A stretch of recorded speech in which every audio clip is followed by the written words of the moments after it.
In this video lecture, I will explain the crystal field splitting in octahedral, tetrahedral and square planar complexes. इससे पहले के video lecture में हमने देखा था कि क्रिस्टल फील्ड थ्योरी क्या होती है. What we had studied earlier कि that in coordinate bond according to crystal field theory matter और लिगेंड के बीच में क्या होती है बेटा, इलेक्ट्रोस्टैटिक इंटरेक्शंस होती हैं और लिगेंड की प्रेजेंस में क्या होता है, मेटल आयन के जो डी ऑर्बिटल्स हैं वो हमेशा किस में स्प्लिट कर जाते हैं, टू सेट ऑफ ऑर्बिटल्स में. ये हमने प्रीवियस लेक्चर में पढ़ा था. अभी इसी क्रिस्टल फील्ड स्प्लिटिंग को ही हम किस पे अप्लाई करेंगे, इसमें हम स्टडी करेंगे octahedral, tetrahedral and square planar complexes के लिए. बहुत ही आसान है. अगर आपने पिछला वीडियो लेक्चर देखा तो अभी इसको भी समझना आपको क्या हो जाएगा, आसान हो जाएगा. तो let's we start with the crystal field splitting.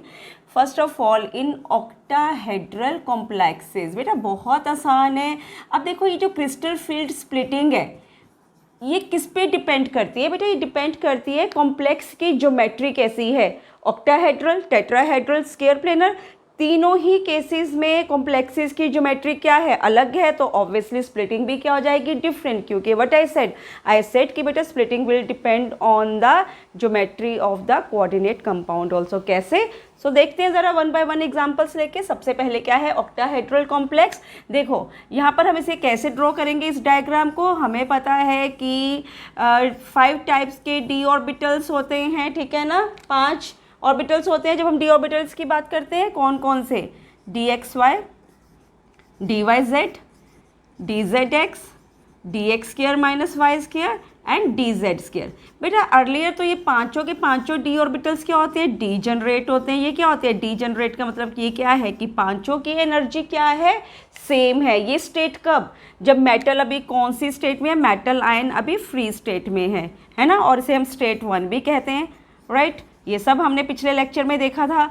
इसके बाद क्या होता है, लिगेंड्स एक स्टेट हाइपोथेटिकल स्टेट मानते हैं. उसमें ये देखते हैं कि जो लिगेंड्स है ना उन्होंने मेटल के अराउंड अभी सिमेट्रिकली अरेंज्ड हैं. इसकी वजह से क्या है, लिगेंड्स क्या करेंगे, दे ऑलवेज क्रिएट, लिगेंड के ऊपर नेगेटिव चार्ज होता है. ये सब हम पढ़ चुके हैं पहले, फिर भी I am recalling it for you only, right. तो लिगेंड के ऊपर नेगेटिव चार्ज, मेटल के डी ऑर्बिटल्स में इलेक्ट्रॉन के ऊपर भी negative charge, like charges always create repulsions. हमने ये सब पहले पढ़ा है. तो अब क्या होगा, तो एक स्टेट ऐसी आती है जो हाइपोथेटिकल स्टेट है बेटा, जिसमें रिपल्शंस क्रिएट होती हैं और रिपल्शंस यूनिफॉर्मली ही क्रिएट होती हैं और पांचों मेटल डी ऑर्बिटल्स एक साथ ही हायर एनर्जी स्टेट में चले जाते हैं. क्यों चले जाते हैं, रिपल्शंस की वजह से. रिपल्शंस किसकी वजह से, याद रखना, लिगेंड नेगेटिव चार्ज, मेटल के डी ऑर्बिटल के इलेक्ट्रॉन्स पे negative charge, both will repel each other, energy will go to the higher state. अब देखो क्या होगा, अब लिगेंड क्या करेंगे, लिगेंड क्रिएट करेंगे यहाँ पर मेटल के डी ऑर्बिटल्स, मेटल आयन के डी ऑर्बिटल्स की स्प्लिटिंग. स्प्लिटिंग मैंने आपको क्या बोला, किस पे डिपेंड करती है, it always depend on the geometry of the octahedral compound, ठीक है. अब देखो जब भी बेटा ऑक्टाहेड्रल कंपाउंड बनते हैं ना तो लिगेंड कैसे ओरिएंट होते हैं, लिगेंड कैसे अप्रोच करते हैं बेटा, लिगेंड्स प्रेफरेबली अप्रोच करते हैं टूवर्ड्स द कोऑर्डिनेट एक्सिस. वो कोऑर्डिनेट एक्सिस की तरफ क्या करते हैं, अप्रोच करते हैं मेटल आयन को.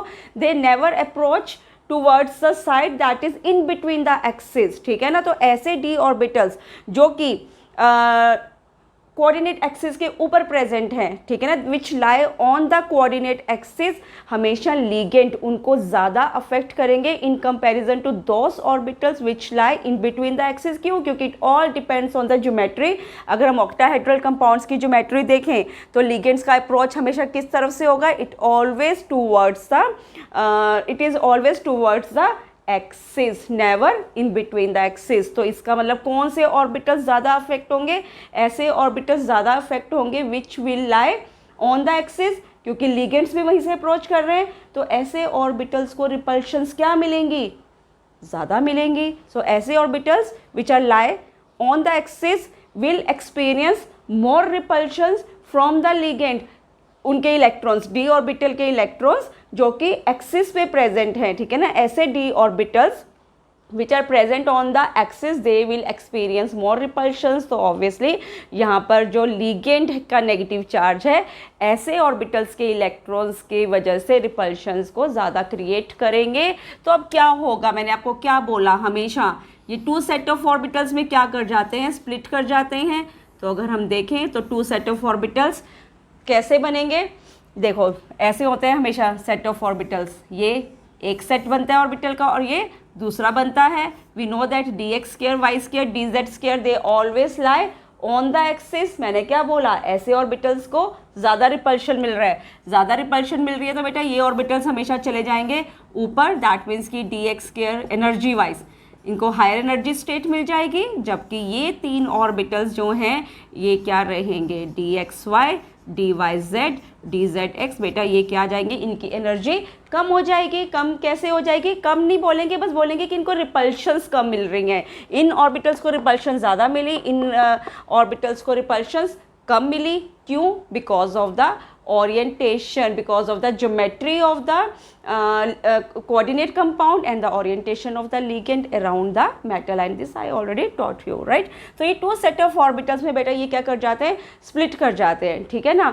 अब देखो इनके बीच का एनर्जी डिफरेंस, इन दोनों सेट ऑफ ऑर्बिटल्स का एनर्जी डिफरेंस को हम रिप्रेजेंट करते हैं डेल्टा ओ से। O is because we are studying octahedral geometry, that is why we will put here O, and here the O energy is always zero, right. अब ये energy क्या हुई थी, लोअर डाउन हुई थी बेटा, इसको कहते हैं, इस तीन ऑर्बिटल्स को जो हम रिप्रेजेंट करते हैं T2G से, इसे रिप्रेजेंट कर रहे हैं EG से। बेटा T2G की वैल्यू हमेशा लेते हैं, एनर्जी लोअर डाउन हो गई ना, एनर्जी कम होती है तो हमेशा नेगेटिव साइन डालते हैं, याद रखना -4dq।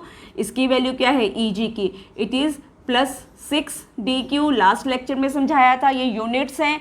D is for d orbitals, Q is for quanta, ठीक है ना, एनर्जी की बात कर रहे हैं ना, तो Q इज़ क्वांटा। और डेल्टा ज़ीरो की वैल्यू बाय कन्वेंशन हमेशा लेते हैं 10dq। तो बेटा this is a splitting in octahedral complexes. और बेटा इसके बाद हम कंसेप्ट पढ़ते हैं crystal field stabilization energy.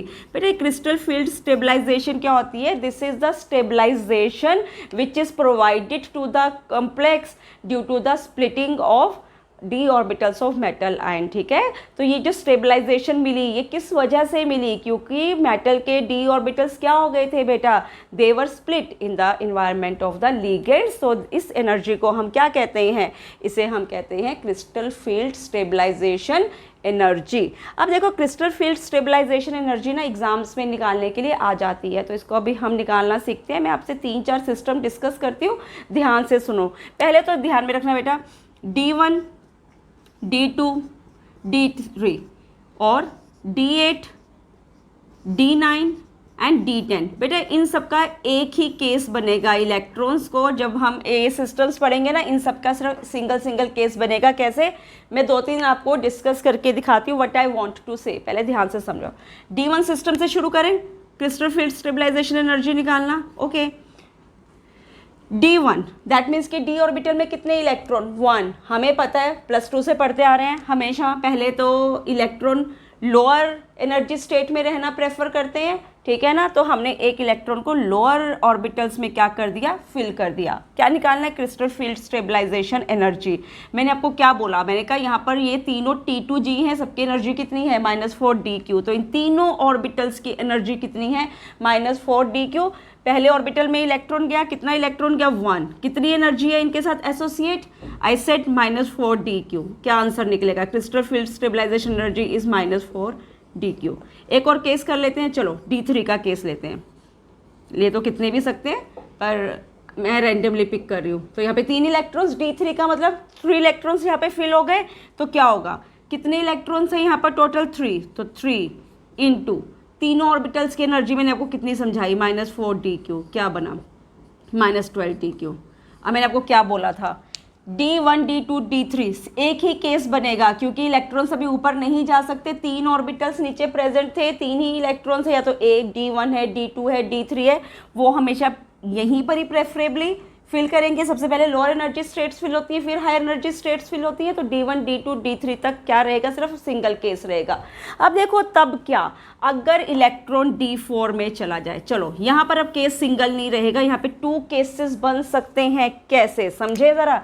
Let's see D4, what I said कि 2 केसेस बनेंगे। कौन कौन से 2 केस, केस 1 और यहाँ पे मैं लिख देती हूँ केस 2, राइट। सपोज करो कि 4 इलेक्ट्रॉन्स फिल करने हैं ना, कैसे फिल करेंगे, 1 2 3 और 4th इलेक्ट्रॉन यहाँ फिल हो गया। सपोज केस 1, तो यहाँ पर आपने क्या किया, यहाँ पर हमने किया 3 इलेक्ट्रॉन्स को नीचे छोड़ा। अब यहाँ पे क्रिस्टल फील्ड स्टेबलाइजेशन एनर्जी को निकालें। कैसे निकालोगे, 3 इलेक्ट्रॉन्स नीचे हैं, इन ऑर्बिटल्स की एनर्जी कितनी मैंने आपको समझाई, -4dq, प्लस 1 इलेक्ट्रॉन ऊपर चला गया, राइट, 1 इलेक्ट्रॉन ऊपर चला गया, इसकी एनर्जी कितनी समझाई, +6dq। क्या बनी आपकी वैल्यू, ज़रा निकालें। आपने निकाला -12 + 6 = -6dq। ये था हमारा केस 1। अब हम केस 2 में क्या करते हैं कि सपोज करो बेटा ये इलेक्ट्रॉन हायर एनर्जी स्टेट पे नहीं गया, इसने यहीं पर अपनी कर ली पेयरिंग। क्या कर लिया इसने बेटा, पेयरिंग, राइट। ये भी हो सकता है, बिल्कुल हो सकता है, क्यों नहीं हो सकता। तो क्रिस्टल फील्ड स्टेबलाइजेशन एनर्जी को यहाँ पर निकालोगे तो कैसे करोगे, 4 इलेक्ट्रॉन्स हैं, चारों के चारों T2G में हैं, इनकी एनर्जी कितनी होती है, -4dq। क्या बना आपका आंसर, -16dq। यहाँ पर हमने इलेक्ट्रॉन को क्या किया, पेयर अप किया। कितने इलेक्ट्रॉन को पेयर अप किया, सिर्फ 1 इलेक्ट्रॉन को पेयर अप किया। तो यहाँ पे लिख दो 1p, राइट। अगर मैं इन दोनों केसेस को देखूं तो पहले वाले केस में आपके पास क्या था, 4 अनपेयर्ड इलेक्ट्रॉन्स थे। कितने अनपेयर्ड इलेक्ट्रॉन्स थे, 4 अनपेयर्ड। यहाँ पर कितने अनपेयर्ड इलेक्ट्रॉन्स हैं, सिर्फ 2 अनपेयर्ड इलेक्ट्रॉन। मैं अगर इन दोनों केसेस को कंपेयर करूँ तो बेटा जहाँ पर भी अनपेयर्ड इलेक्ट्रॉन्स ज़्यादा हैं, that means what, that means कि वो हाई स्पिन कॉम्प्लेक्स है। वो क्या है, more the number of unpaired electrons the complexes are known as high spin complexes. तो ये दोनों केसेस को कंपेयर करूं तो क्या था बेटा, ये बन रहा था हाई स्पिन कॉम्प्लेक्स। क्या था ये, हाई स्पिन कॉम्प्लेक्स। और उस केस में बेटा आपके पास सिर्फ कितने लोन अनपेयर्ड इलेक्ट्रॉन्स हैं, 2। तो इसको हम क्या बोलेंगे, इसको हम बोलेंगे बेटा लो स्पिन कॉम्प्लेक्स। अच्छा, ये बहुत इंपॉर्टेंट बात है जाननी कि पेयरिंग होगी कि नहीं होगी, हमें कैसे पता चलेगा, चलेगा पता। कैसे चलेगा, 2 एनर्जी फैक्टर्स से। कौन कौन से, आप ये क्रिस्टल फील्ड स्प्लिटिंग एनर्जी, ठीक है, और पेयरिंग एनर्जी। इसको क्या कहते हैं बेटा, पेयरिंग एनर्जी। पेयरिंग एनर्जी इसको हम रिप्रेजेंट कर रहे हैं बेटा P से। क्या कर रहे हैं, P से। ये दोनों एनर्जीज डिसाइड करेंगी कि इलेक्ट्रॉन्स पेयर अप हों या इलेक्ट्रॉन्स पेयर अप ना हो। बेटा दोनों में से जो एनर्जी, सपोज करो किसी सिस्टम की पेयरिंग एनर्जी ज़्यादा है, सिस्टम की क्या पेयरिंग एनर्जी ज़्यादा है, ज़्यादा एनर्जी, तो वो उस सिस्टम उस एनर्जी को नहीं ले पाएगा क्योंकि एनर्जी तो ज़्यादा है। हमेशा सिस्टम लो वाली एनर्जी को लेना पसंद करेंगे। तो अगर पेयरिंग एनर्जी यहाँ पर ज़्यादा है तो इलेक्ट्रॉन्स पेयर अप नहीं होंगे। मैंने यहाँ पर इलेक्ट्रॉन्स को क्या किया, पेयर अप नहीं किया था। तो इसका मतलब क्या है, यहाँ पर जो पेयरिंग एनर्जी है ना वो क्रिस्टल फील्ड स्प्लिटिंग एनर्जी से क्या है, ज़्यादा है। दैट मीन्स कि जो क्रिस्टल फील्ड स्प्लिटिंग है वो कम है, पेयरिंग एनर्जी ज़्यादा है, तो इलेक्ट्रॉन्स ने पेयर अप होना प्रेफर नहीं किया। ये एनर्जी कम थी तो इलेक्ट्रॉन ईजिली कहाँ चला गया, ऊपर वाली स्टेट में चला गया। पर यहाँ पर क्या हो रहा है, यहाँ पर ये हो रहा है कि स्प्लिटिंग ज़्यादा है पर पेयरिंग एनर्जी क्या है, कम है। इस वाले केस में क्या होगा, स्प्लिटिंग ज़्यादा है, क्रिस्टल फील्ड स्प्लिटिंग ज़्यादा है पर पेयरिंग एनर्जी क्या है, कम थी, इसलिए इलेक्ट्रॉन्स क्या हो गए, पेयर अप हो गए। तो बेटा ये दो एनर्जीज भी डिसाइड करती हैं कि केस 1 होगा या केस 2 होगा। हाई स्पिन कॉम्प्लेक्सेस को बेटा लो फील्ड कॉम्प्लेक्स भी कह देते हैं क्योंकि यहाँ पर क्रिस्टल फील्ड स्प्लिटिंग क्या थी, कम थी ना, तो इसको हम कह देते हैं लो फील्ड कॉम्प्लेक्सेस। और इनको क्या बोल देते हैं, लो स्पिन था ना, और इसको हम बोल देते हैं हाई फील्ड कॉम्प्लेक्सेस। तो आपको ये समझ में आया? अगर समझ में आया चलो एक केस और डिस्कस कर लेते हैं ताकि आपको इनको समझना क्या हो जाए, आसान हो जाए। ठीक है, तो चलो एक कोई भी रैंडम केस उठा लें, D6 को डिस्कस करते हैं। मेरे साथ साथ चाहो तो आप भी अपनी नोटबुक उठा लो और सॉल्व करने की कोशिश करो, देखो कि आपको समझ में आई ये चीज़। Everyone please try it with me, right what I said. अभी हम यहाँ पे 2 सिस्टम्स ले लेते हैं। अब हम कौन सा ये कर लेते हैं, केस 1 यहाँ लिख लेते हैं, केस 2 क्या करने वाले हैं हम ले रहे हैं कौन सा सिस्टम, D6, राइट। मैं आपको सिखा चुकी हूँ। देखो पहले केस में सोचो कि पेयरिंग एनर्जी क्या है। पहले केस में हम लेते हैं कि जो पेयरिंग एनर्जी है ना, सपोज करो वो क्रिस्टल फील्ड स्प्लिटिंग एनर्जी से क्या है, ज़्यादा है। तो क्या इलेक्ट्रॉन्स पेयर अप होना पसंद करेंगे? कभी भी नहीं पसंद करेंगे, क्योंकि पेयरिंग एनर्जी तो क्या है, ज़्यादा है। इनकी फीलिंग कैसे होगी ज़रा देखें। अब ये करेंगे ऐसे, तो पेयर अप होना तो अभी नहीं प्रेफर करेंगे। 1 2 3 4 5 once all the orbitals are half filled, after this they will start pair up। अब ये क्या हो गए, 6 इलेक्ट्रॉन्स फिल हो गए, 1 2 3 4 5 6। तो ये केस 1 था, क्योंकि यहाँ पर पेयरिंग एनर्जी क्या थी, ज़्यादा थी। तो इलेक्ट्रॉन्स पहले हायर एनर्जी स्टेट पे चले गए, हायर एनर्जी, हाँ बिल्कुल उन ऑर्बिटल्स में फिल हुए जिनकी एनर्जीज क्या थी, ज़्यादा थी। तो देखो अब यहाँ पर इसको अगर हम क्रिस्टल फील्ड स्टेबलाइजेशन एनर्जी को निकालना चाहें तो हम कैसे निकालेंगे। नीचे कितने इलेक्ट्रॉन्स है, 4 इलेक्ट्रॉन्स है, तो 4 इंटू इसके साथ वैल्यू कितनी एसोसिएट है, समझा दिया, -4d3, राइट। और फिर प्लस ऊपर गए कितने इलेक्ट्रॉन्स, 2 थे, 2 इंटू वॉट, इसकी एनर्जी कितनी है, 6d3। क्या बना, ये बना -16d3 plus 12d3। Your answer is what, -4d3, right. So simple. इसको भी निकालें। अब सपोज करो इस केस में क्या है, इस केस में हम ले रहे हैं कि अब ये जो क्रिस्टल फील्ड स्प्लिटिंग है ना, वो पेयरिंग एनर्जी से क्या है, ज़्यादा है। अब इस केस में इलेक्ट्रॉन्स क्या करेंगे, अब यहाँ पर तो इलेक्ट्रॉन्स पेयर अप करना पसंद करेंगे रादर देन कि वो हायर एनर्जी ऑर्बिटल्स में चले जाए, वो ईजी में चले जाए। इससे बेटर वो क्या प्रेफर करेंगे कि वो सबके सब क्या हो जाए, नीचे पेयर अप हो जाए। तो यहाँ पर निकालें ज़रा क्रिस्टल फील्ड स्टेबलाइजेशन एनर्जी, क्या निकलेगा, 6 into -4d3 is equal to -24d3। कितने इलेक्ट्रॉन्स नीचे पेयर अप हुए, तो अब यहाँ पे 3p भी शो कर देना। ठीक है, तो पहले वाले केस क्या था, वो बना था नंबर ऑफ अनपेयर इलेक्ट्रॉन्स की बेसिस पे हम बताते हैं हाई स्पिन लो स्पिन। तो ये था हाई स्पिन कॉम्प्लेक्स। तो ये क्या था बेटा, तो याद रखना जहाँ पेयरिंग एनर्जी ज़्यादा हो जाती है वो हाई स्पिन कॉम्प्लेक्स होते हैं। तो ये क्या बना, हाई स्पिन कॉम्प्लेक्स। और आप देख रहे हो यहाँ पे सारे के सारे इलेक्ट्रॉन्स पेयर्ड अप है। जब सारे के सारे इलेक्ट्रॉन्स पेयर्ड अप हो जाएं, एक भी सिंगल इलेक्ट्रॉन ना हो, ये डायामैग्नेटिक भी कॉम्प्लेक्सेस होते हैं। Yes, this complex is diamagnetic complexes. तो इस केसेस में क्या होगा, अगर हम इन्हें एक्सटर्नल फील्ड की प्रेजेंस में रखें ना, तो ये रिपेल होते हैं ड्यू टू फील्ड। ठीक है, तो इन्हें हम क्या कहते हैं, इन्हें हम कहते हैं डायामैग्नेटिक कॉम्प्लेक्सेस। और जो ये वाला केस हमने केस 1 किया था, वो पैरामैग्नेटिक तो था ही था, साथ में वो क्या था, हाई स्पिन कॉम्प्लेक्सेस भी थे। तो होपफुली आपको क्रिस्टल फील्ड स्टेबलाइजेशन निकालना अच्छे से आ गया होगा। ठीक है, तो this is about the octahedral complex. अब हम बेटा केस स्टडी करेंगे टेट्राहेड्रल कॉम्प्लेक्स का। ठीक है ना, तो इन सारे कॉम्प्लेक्सेस की स्प्लिटिंग किस चीज़ पे डिपेंड करती है, अभी समझाया, ज्योमेट्री पे, कि कॉम्प्लेक्स की ज्योमेट्री कैसी है। तो देखो अब ये क्या है, टेट्राहेड्रल कॉम्प्लेक्स। बेटा एक चीज़ याद रखना, टेट्राहेड्रल कॉम्प्लेक्सेस में क्या होता है, जब भी लिगेंड्स मेटल के अराउंड अरेंज होंगे, एक ज्योमेट्रिकल पैटर्न बनाएंगे ना बेटा, ligands are always in a direction which is in between the axis. Ligand कौन सी डायरेक्शन से अप्रोच करते हैं मेटल लाइन को, which is in between the axis. तो इसका मतलब क्या हुआ, ऐसे d orbitals which are lie in between the axis, उन्हें लिगेंड से क्या मिलेगी, ज़्यादा रिपल्शन। और ऐसे ligand which are lying on the axis, उनको लिगेंड की वजह से क्या मिलेगी, कम रिपल्शन। क्यों हुआ ऐसा, मैंने अभी तो समझाया, याद रखो बेटा।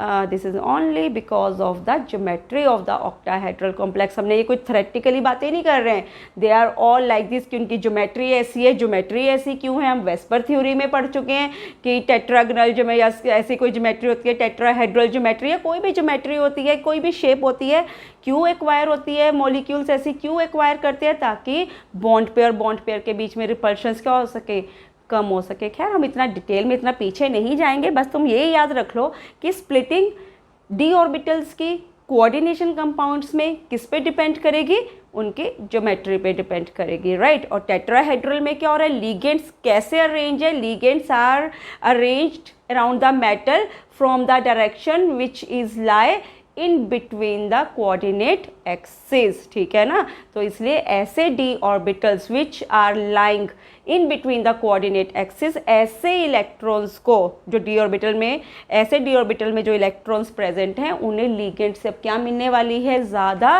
रिपल्शन। तो इसका मतलब क्या हुआ, इसका मतलब पता है क्या हुआ, अब d x y, d Y Z, D Z x, ये तीनों डी ऑर्बिटल्स कहाँ लाई करते हैं, they are lie in between the axis. तो इन डी ऑर्बिटल्स को अब लिगेंड की वजह से क्या मिलने वाली है बेटा, ज़्यादा रिपल्शन। तो इसका मतलब क्या हुआ, इसका मतलब हुआ कि ये जो तीन डी ऑर्बिटल्स ऑक्टाहेड्रल में नीचे थे ना, अब वो टेट्राहेड्रल में वो कहाँ चले जाएंगे, चलो इसको पूरा एक बार डिलीट ही कर देते हैं, वो सब कहाँ चले जाएंगे, वो तीनों डी ऑर्बिटल्स ऊपर चले जाएंगे। क्यों, क्योंकि वो तो ज़्यादा रिपल्शंस उनको मिल रही हैं। अब देखो, अब आप अगर यहाँ पे बनाए ज्योमेट्री तो ये क्या बनेगा, तो दैट मीन्स कि अब वो जो तीन डी ऑर्बिटल्स थे जो ऑक्टाहेड्रल में नीचे थे, टेट्राहेड्रल के केस में क्या हो गया, ऊपर चले गए। रीज़न आपको होपफुली समझ में आ गया होगा। इससे इजी एक्सप्लेनेशन नहीं हो सकती बेटा इसकी, इससे इजी एक्सप्लेनेशन तो कहीं नहीं मिलेगी। ये बना, राइट, यस, बिल्कुल ऑक्टाहेड्रल का रिवर्स टेट्राहेड्रल में। अब इन्हें क्या बोलेंगे, इनको बोलेंगे ई, इसको क्या बोलेंगे T2। हमने यहाँ से G सबस्क्रिप्ट जो ऑक्टाहेड्रल में लगाया था टेट्राहेड्रल से हटा दिया। ये बेटा सब ये जो हमने इनको ये नाम दिए ना, मैंने आपको पहले भी समझाया हुआ, ये इनकी सिमेट्री पे डिपेंड करता है। सिमेट्रिकल थ्योरी लगाते हैं, ग्रुप थ्योरी लगाते हैं। इतना डिटेल में तुम पढ़ोगे, ज़रूर पढ़ोगे, पर MSc केमिस्ट्री में करो तब ज़रूर पढ़ोगे, उससे पहले तो आपको इन सब चीज़ों की ज़रूरत नहीं है। बस याद रखना है भाई, G नहीं लगाना, G लगाओगे ना वो स्मॉल g जो सबस्क्रिप्ट लगाया था नंबर कट जाएंगे, नहीं लगाना। और यहाँ पर इनके बीच की जो एनर्जी है, अब हम उसको क्या करेंगे, डेल्टा T से रिप्रेजेंट करोगे। T is for what, tetrahedral geometry. Here E is what, it is equal to 0। E की वैल्यू हम यहाँ पर कितनी लेंगे, दैट इज इसकी क्या है, अब ये -6dq बन गया और ये T2 क्या बन गया, it is now +4dq। Order is totally reversed now. अब एक चीज़ और याद रखो, टेट्राहेड्रल कॉम्प्लेक्सेस की अगर हम स्प्लिटिंग देखें ना, it is always less than octahedral symmetry. Reason है, बहुत इंपॉर्टेंट क्वेश्चन है कि टेट्राहेड्रल में स्प्लिटिंग ऑक्टाहेड्रल से कम क्यों हो रही है, ये वैल्यू कम हो रही है क्यों। 1 और 2 मार्क का बहुत इंपॉर्टेंट क्वेश्चन बेटा, याद रखो। रीज़न ये है ऑब्वियसली क्योंकि splitting is because of ligands, splitting is because of ligands। Tetrahedral में 4 लिगेंड, ऑक्टाहेड्रल में 6 ligands. More will be the ligands, more will be the splitting, right. तो स्प्लिटिंग ज़्यादा किस में हो रही है, ऑक्टाहेड्रल में। और सेकेंड रीज़न भी है क्योंकि टेट्राहेड्रल में जो लिगेंड्स हैं they are always lying in between the axis, they are approaching the metal ion from which side, from which direction, which lie in between the axis. This is the also, this is the second reason, but main reason is the number of ligands. जबकि दूसरा reason उनकी geometry. All ligands in the tetrahedral case they are approaching the metal from which direction, which is lying in between the axis. So this is the second reason why there is splitting always less। बहुत बहुत बहुत important question है बेटा। मैंने आपको क्या बोला, tetrahedral में स्प्लिटिंग क्या होती है, स्प्लिटिंग का एक्सटेंट ऑक्टाहेड्रल से क्या है, कम है। अगर स्प्लिटिंग ये कम हो गई, ये एनर्जी, दैट मीन्स कि पेयरिंग एनर्जी क्या हो गई, ज़्यादा हो गई। यस, अगर ये एनर्जी कम होगी टेट्राहेड्रल कॉम्प्लेक्सेस में, तो बेटा इनकी पेयरिंग एनर्जी क्या है, इनकी पेयरिंग एनर्जी हमेशा ज़्यादा हो जाएगी कंपेरेटिवली दिस। तो this is the reason tetrahedral complexes है ना, दे generally form high spin complexes? बहुत बहुत बहुत important question. They form high spin complexes. 1 mark का फिर से important question याद रखना, राइट और इनकी वैल्यू मैंने बोला इससे कम हो जाती है ना, delta T is around 5/9 times of delta. Reason अब आपको पता है, 4 ligand 6 ligand, splitting is always because of the ligands. अगर आपको ये समझ में आया, चलो इसकी भी क्रिस्टल फील्ड स्टेबलाइजेशन एनर्जी निकाल लें, 3-4 सिस्टम डिस्कस कर लें, यहाँ पे भी निकाल लें क्रिस्टल फील्ड स्टेबलाइजेशन एनर्जी। चलो पहला सिस्टम मैं D2 ले लेती हूँ, क्या ले लेते हैं, D2। तो D2 में इलेक्ट्रॉन्स को कैसे फिल करोगे, 1 2 निकालो ज़रा crystal field stabilization energy. How will calculate, how many electrons, 2 electrons, each orbital has a energy -6 DQ, your answer is -12 DQ, right. Next case कर लेते हैं D4, right. So crystal field stabilization energy, what I said कि जो tetrahedral complexes हैं वो preferably हमेशा high spin complexes बनाते हैं, तो दैट मीन्स कि वहाँ पर क्या होगा, पेयरिंग एनर्जी हमेशा ज़्यादा होगी तो वो पेयर अप नहीं होंगे। अब 2 इलेक्ट्रॉन्स D4 के केस में करोगे तो वो कहाँ जाएंगे, ऊपर वाली स्टेट में चले जाएंगे। तो क्या होगा, निकालो ज़रा यहाँ पर भी crystal field stabilization energy, 2 × -6 DQ plus 2 electrons ऊपर, कितनी एनर्जी है इनके साथ, +4 DQ। Now your answer is what, it is -12 DQ plus 8 DQ, your answer is -4 DQ। चलो एक और केस कर ले, डिस्कस कर ही लेते हैं, क्या ले लें, कुछ भी ले लो, D6 ले लें, चलो D6 ले लेते हैं। How will you first fill the electrons, orbitals, we will fill the d orbitals as we have a 6 electrons, so 1 2 3 4 5, first of all they will prefer to be unpaired, है ना। once all the orbitals are filled by single electron, only then pairing will start. Now I will fill this second electron here. So how will you calculate the crystal field stabilization energy, how many electrons in E state, it is 3 into what, -6 DQ plus how many electrons are here, here is a 3 electrons again into +4 DQ, so your answer is what, -18 DQ plus 12 DQ, your answer is now -6 DQ. So this is the way we can calculate the crystal field stabilization energies in octahedral as well as tetrahedral complexes. बहुत ही simple है, बस याद रखना कुछ important point है, इन्हीं पे ही ज़्यादा आपको क्वेश्चंस आते हैं। पहले तो स्प्लिटिंग पूछ लेते हैं, ऑक्टाहेड्रल, टेट्राहेड्रल या स्केयर प्लेनर कॉम्प्लेक्सेस में ये भी पूछ लेते हैं कि टेट्राहेड्रल का रिवर्स क्यों हो जाता है स्प्लिटिंग अगर हम ऑक्टाहेड्रल से कंपेयर करें। ये भी पूछ लेते हैं कि टेट्राहेड्रल में स्प्लिटिंग का एक्सटेंट कम क्यों है, ठीक है, क्यों है, क्योंकि सिर्फ 4 लिगेंड है और स्प्लिटिंग हमेशा कौन कॉज करते हैं, डी ऑर्बिटल्स की स्प्लिटिंग होती क्यों है, लिगेंड की वजह से होती है ना। ये कुछ क्वेश्चंस है, बहुत इंपॉर्टेंट है, पेपर में ऐसे ही क्वेश्चंस ज़्यादा से ज़्यादा पूछे जाते हैं। Now I am coming to next complex, that is a square planar complexes. इस ये क्वेश्चन अगर मैं तीनों टाइप के ऑक्टाहेड्रल कॉम्प्लेक्स तीनों टाइप के कोऑर्डिनेट कंपाउंड्स को अगर मैं कंपेयर करूँ, ऑक्टाहेड्रल, टेट्राहेड्रल, स्केयर प्लेनर पे क्वेश्चन सबसे ज़्यादा आता है इन कंपैरिजन टू अगर इनका ड्रॉ करना हो, ये क्रिस्टल फील्ड स्प्लिटिंग शो करनी हो। क्वेश्चन तो सब में से किसी से भी आ सकते हैं, पर ये इनकी स्प्लिटिंग को शो करने वाला जो डायग्राम है ना, इसके बारे में ज़्यादा पूछते हैं क्योंकि ये थोड़ा स्पेशल केस है। अब इसको भी समझते हैं। बेटा देखो, स्केयर प्लेनर कॉम्प्लेक्सेस में अगर हमें स्प्लिटिंग समझनी है तो इसके लिए जो मुझे कोऑर्डिनेट ज्योमेट्री सिलेक्ट करनी है ना, कोऑर्डिनेट कंपाउंड की ज्योमेट्री ऑक्टाहेड्रल की, क्या करेंगे, ऑक्टाहेड्रल से शुरू करके हम समझेंगे स्केयर प्लेनर। क्यों, इसी को क्यों सिलेक्ट कर रहे हैं। ऑक्टाहेड्रल के अराउंड क्या 6 लिगेंड अरेंज हैं। क्या करना है, 2 ट्रांस लिगेंड्स को ना विड्रॉ करवाना है।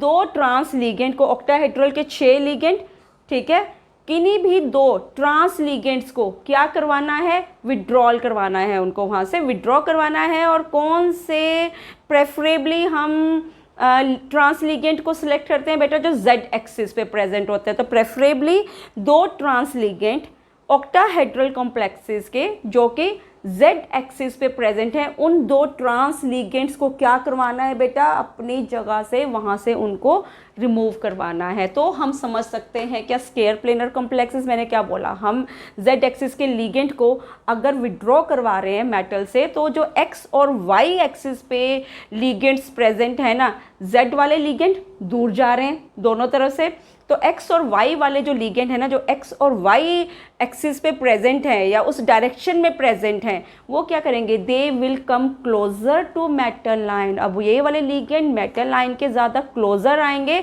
तो क्या होगा, रिपल्शंस, लिगेंड के नेगेटिव चार्ज और इलेक्ट्रॉन के बीच में इन लिगेंड्स की वजह से रिपल्शन ज़्यादा हो जाएंगी, जबकि जो जेड एक्सिस पे लिगेंड, ट्रांस लिगेंड प्रेजेंट थे, वो तो दूर जा रहे हैं मेटल लाइन से, तो वो रिपल्शंस क्या करेंगे, कम क्रिएट करेंगे।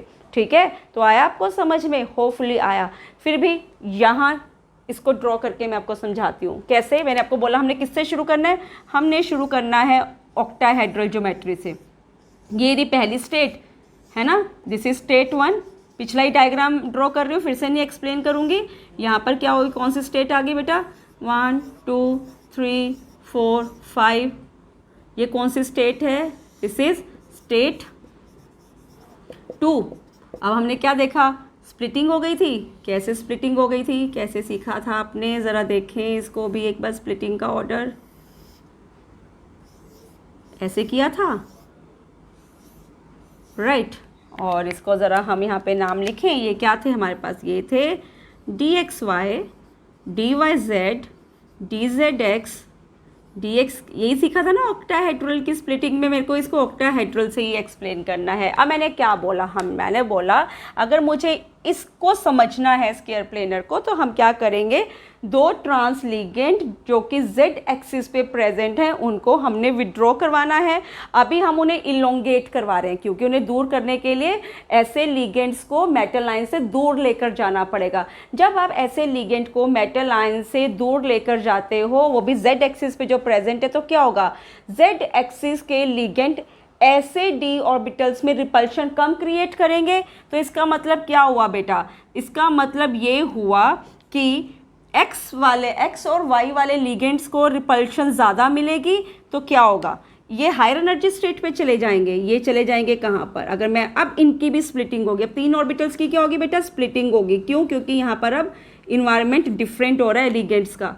तो ये एक्स वाई डी ऑर्बिटल जो एक्स वाई पे प्रेजेंट है, लिगेंड्स यहाँ पर ज़्यादा रिपल्शन क्रिएट करेंगे। क्यों, मैंने आपको क्या बोला, अब लिगेंड्स एक्स वाई एक्सिस पे जो है ना, जो लिगेंड्स एक्स वाई एक्सिस पे वो मेटल लाइन को और क्लोजली अप्रोच करेंगे, रिपल्शन ज़्यादा होंगी।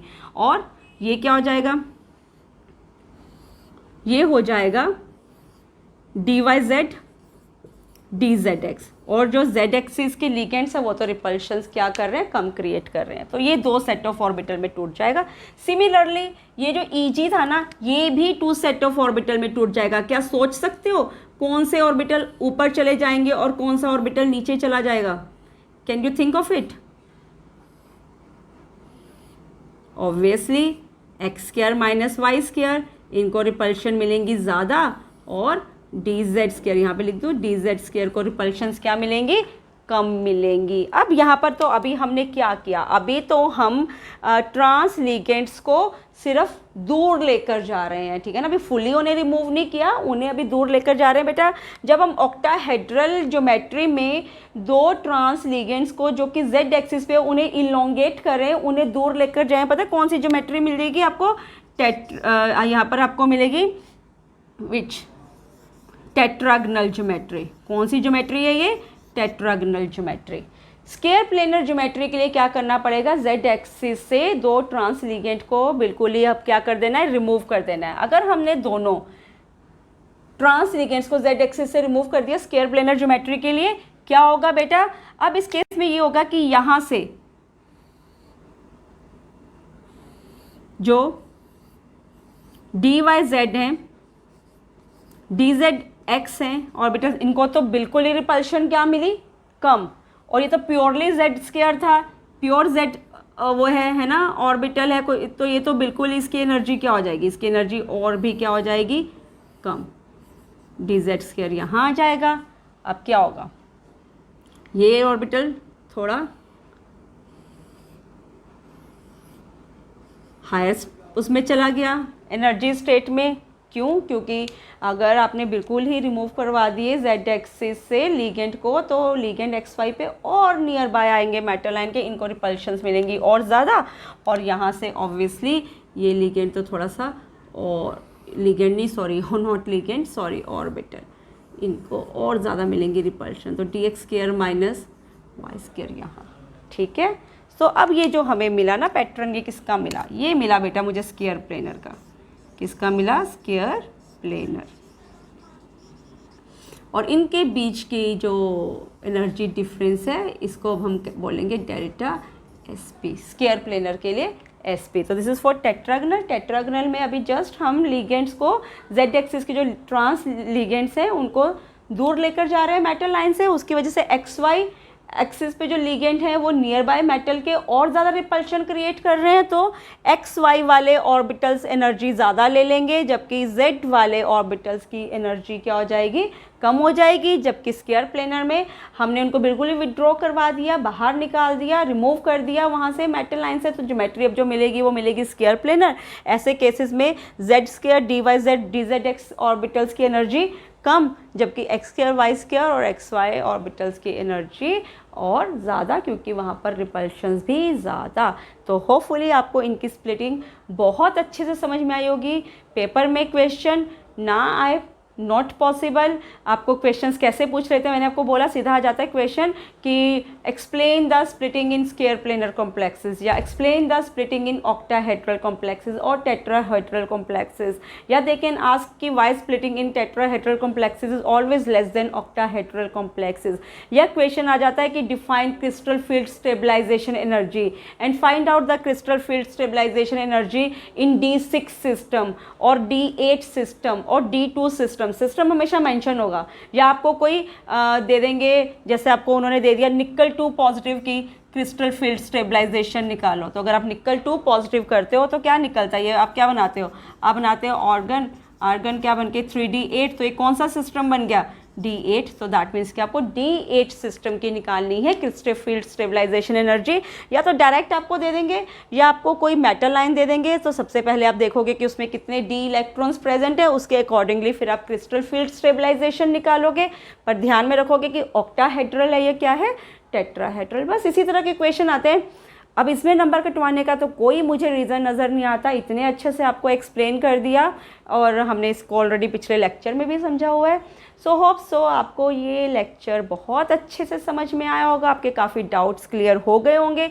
स्टिल अगर अभी भी कोई डाउट आपको है तो आप कमेंट बॉक्स में मुझे अपना डाउट भेजिए, ज़रूर I will solve it for you. So thanks for your patience and have a nice day. Bye.